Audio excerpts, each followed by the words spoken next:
Hi friends, ఈరోజు మనం explore చేయబోతున్నది సాధారణ యాత్ర కాదు. 144 సంవత్సరాల తర్వాత ఒకసారి మాత్రమే సంభవించే మహాయోగం. అదే ప్రయాగ్రాజ్ మహాకుంభమేళ 2025. ఇది లాస్ట్ ఇయర్ జరిగింది. ఇది కేవలం ఒక ఫెస్టివల్ కాదు, ఇది కోట్లాది భక్తుల విశ్వాసం. ఇది సనాతన ధర్మం యొక్క జీవశక్తి. సాధారణంగా ప్రతి 12 సంవత్సరాలకు ఒకసారి పూర్ణ కుంభమేళ జరుగుతుంది. కానీ 2025లో జరిగింది మహాకుంభమేళ. 12 సార్లు 12 సంవత్సరాలు అంటే 144 సంవత్సరాల తర్వాత వచ్చే అత్యంత విశిష్టమైన సమయం ఇది. ఈ మహాయోగం ఏర్పడడానికి కారణం గురుగ్రహం వృషభ రాశిలో ఉండటం, ఇంకా సూర్యుడు మకర రాశిలో సంచరించడం. ఈ మహాకుంభమేళ జరుగుతున్న పవిత్ర స్థలం త్రివేణి సంగమం. ప్రజెంట్ కుంభమేళకి వెళ్తున్నాం. కుంభమేళకి వెళ్తానికి ఏంటంటే కార్ పార్కింగ్ చేసిన దగ్గర నుంచి ఒక 2.5 కిలోమీటర్స్ అలా వాకింగ్ చేయాలి. సో బ్యాక్ సైడ్ వస్తున్నారు కదా, వీళ్ళంతా వాకింగ్ చేసుకుంటూ వస్తున్నారు. కాలినడకని రావాలన్నమాట ఘాట్ దగ్గరికి.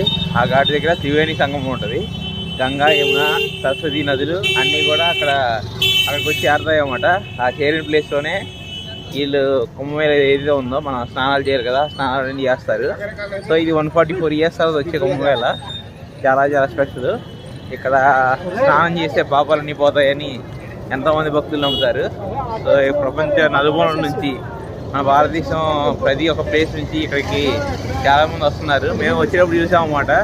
చాలా కార్లు, ఒక్కొక్క రాష్ట్రం కార్లు ఒక్కొక్క నెంబర్ ప్లేట్లు వస్తున్నాయి. సో రాష్ట్రం నెంబర్ ప్లేట్ ఉంటుంది కదా, చాలా కార్లు చూసాం. అలాగా ఒక్కొక్క ఏరియా నుంచి ఒక్కొక్క కార్ అలా వస్తుంది. ఒక్కొక్క కార్ అని కదా, నెంబర్ ఆఫ్ కార్స్ ఉన్నాయి. 100,000 కార్స్ దాకా వస్తాయి. సో మీరైతే వీడియో ఫాలో అవుతూ ఉండండి. ఫైనల్గా మా మాయ కోఆపరేషన్ వల్ల, వీళ్ళందరూ కోఆపరేషన్ వల్ల కుంభమేళ రాగలిగాను. లైఫ్లో ఇలాంటి ఎక్స్పీరియన్స్ మళ్ళీ మర్చిపోలేదు.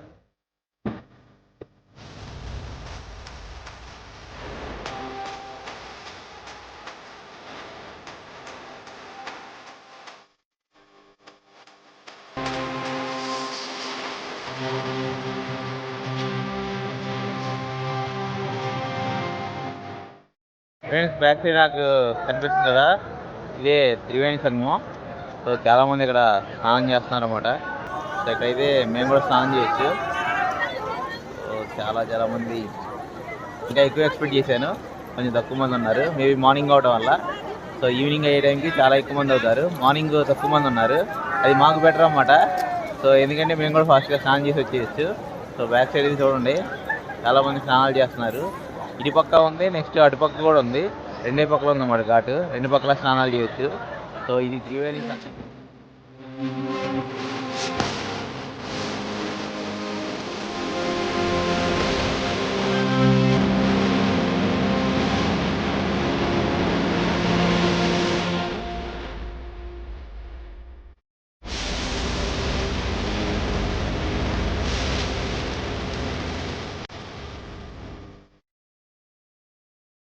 ఆ చలిగాలుల మధ్య లక్షలాది భక్తులతో కలిసి మేము మా పవిత్ర స్నానం చేశాం. లక్షలాది మంది భక్తులు ఒకే స్వరం హర్ మహాదేవ్ అని. అది కేవలం స్నానం కాదు, అది ఒక ఇన్నర్ చేంజ్లా అనిపించింది. నేల విషయానికి వస్తే అంత క్లీన్గా లేవు ఫ్రెండ్స్. చాలా చోట్ల పొల్యూషన్ కూడా కనిపిస్తుంది. కానీ దేవుడిపై నమ్మకం, భక్తి ఇవే అక్కడికి మనల్ని తీసుకువెళ్తాయి.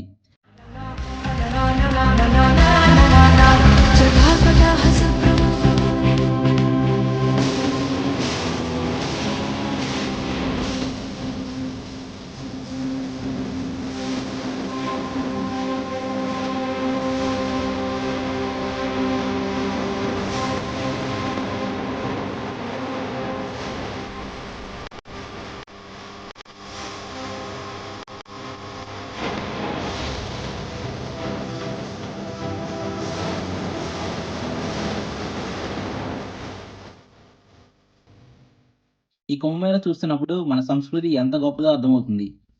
ఆ పవిత్ర అనుభవం తర్వాత సాయంత్రానికి మేము కాశీ వెళ్తున్నాం. ఇది ఫ్రెండ్స్ వీడియో. మీకు వీడియో నచ్చితే లైక్ చేసి, షేర్ చేసి, కామెంట్ చేయండి. Okay friends, bye. Signing off మీ.